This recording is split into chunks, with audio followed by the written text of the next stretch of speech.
2024 ഏറ്റവും അൺറേറ്റഡ് ആയ പടം ഞാൻ നല്ല കണ്ടു, മൈതാൻ. ഇത് അവിടെ തിയേറ്ററിൽ ഫ്ലോപ്പ് ആയതാണ്. 83 പോലത്തുള്ള നല്ല നല്ല പടങ്ങൾ എന്തുകൊണ്ടാണ് അവിടെ ഫ്ലോപ്പ് ആണെന്ന് എനിക്ക് മനസ്സിലാവണില്ല.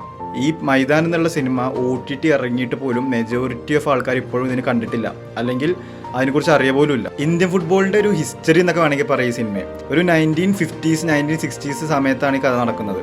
അതായത് 1950കളിൽ നടന്ന ഒരു ഒളിമ്പിക്സ് മുതൽ 1960കളിലെ ഏഷ്യൻ ഗെയിംസ് വരെയുള്ള ഇന്ത്യൻ ടീമിൻ്റെ ഒരു ജേണി ആണ് ഇതിൻ്റെ ഒരു പ്ലോട്ട്. ആ സമയത്ത് നാഷണൽ ഫുട്ബോൾ ടീമിൻ്റെ കോച്ചായിരുന്ന SA റഹീം ആയിട്ടാണ് ഇതിൽ അജയ് ദേവ്ഗൺ അഭിനയിച്ചിരിക്കുന്നത്. എല്ലാ ഫുട്ബോൾ പ്രേമികളും അറിഞ്ഞിരിക്കേണ്ട ഒരു വ്യക്തിയാണ് SA റഹീം.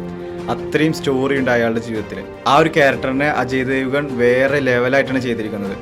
ഈ ഒരു വർഷം ഒരുപക്ഷെ ആടുജീവിതം ഇല്ലായിരുന്നെങ്കിൽ നാഷണൽ അവാർഡിന് വരെ ചാൻസ് ഉണ്ടായിരുന്നു. എന്ന് വെച്ചാൽ ആടുജീവിതത്തിന് കിട്ടും എന്നല്ല, നമുക്ക് പക്ഷേ പ്രതീക്ഷിക്കാമല്ലോ.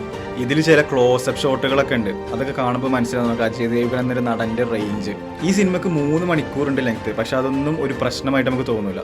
ആ ഒരു സംഭവം കഴിഞ്ഞിട്ട് 64 വർഷം എടുത്തു അതിനെക്കുറിച്ചൊരു സിനിമ ഇറങ്ങാൻ എന്നുള്ളതാണ് ഇതിലെ സർപ്രൈസിങ് ഫാക്ടർ. വളരെ ഹൈ ആയിട്ടുള്ള ഒരു പ്രൊഡക്ഷൻ ക്വാളിറ്റിയാണ് സിനിമക്കുള്ളത്. ഓരോ ഫ്രെയിമിലും അവർ കൊണ്ടുവന്ന റിച്ച്നെസ് ഉണ്ട്, അത് നിങ്ങൾക്ക് സിനിമ കാണുമ്പോഴേ മനസ്സിലാവുള്ളൂ. പിന്നെ എടുത്ത് പറയേണ്ടത് ഇതിൽ ഫുട്ബോൾ സീനുകളാണ്. നമ്മൾ ഫുട്ബോൾ റിലേറ്റഡ് ഒരുപാട് സിനിമകൾ കണ്ടിട്ടുണ്ട്, പക്ഷെ അതിൽ നിന്നൊക്കെ വ്യത്യസ്തമായിട്ടാണ് ഇതിലെ ഫുട്ബോൾ സീനുകളൊക്കെ ഷൂട്ട് ചെയ്തിരിക്കുന്നത്. ഇതിലെ 50s 60s ഫുട്ബോൾ മാച്ചുകൾ റീക്രിയേറ്റ് ചെയ്തത് വൻ സംഭവമാണ്. ഇന്ത്യൻ ഫുട്ബോൾ ഇന്നും എന്തുകൊണ്ടാണ് രക്ഷപ്പെടാൻ നിൽക്കുന്നതെന്നൊക്കെ സിനിമയിൽ പറയുന്നുണ്ട്. അതിനെക്കുറിച്ചുള്ള പൊളിറ്റിക്സിനെ കുറിച്ചൊക്കെ സംസാരിക്കുന്നുണ്ട്. പക്ഷേ അതിൻ്റെ ഹിസ്റ്റോറിക്കൽ അക്യുറസി എത്രത്തോളം ഉണ്ടെന്ന് എനിക്കറിയില്ല. ഈ വീഡിയോയിൽ അവസാനം പറയാൻ മാറ്റിവെച്ച സാധനമാണ് ഇതിൻ്റെ മ്യൂസിക്. AR റഹ്മാൻ. ഒറ്റ വാക്കിൽ പറഞ്ഞാൽ എക്സെപ്ഷണൽ വർക്ക്, അതിൽ കുറഞ്ഞൊന്നും പറയാനില്ല. പെലെ എന്ന സിനിമയ്ക്ക് വേണ്ടി പുള്ളി ചെയ്ത വർക്ക് എന്താണെന്ന് നമുക്കറിയാം. അത്രത്തോളം ഇല്ലെങ്കിൽ പോലും ഇതും ഒരു കിടിലം വർക്കാണ്.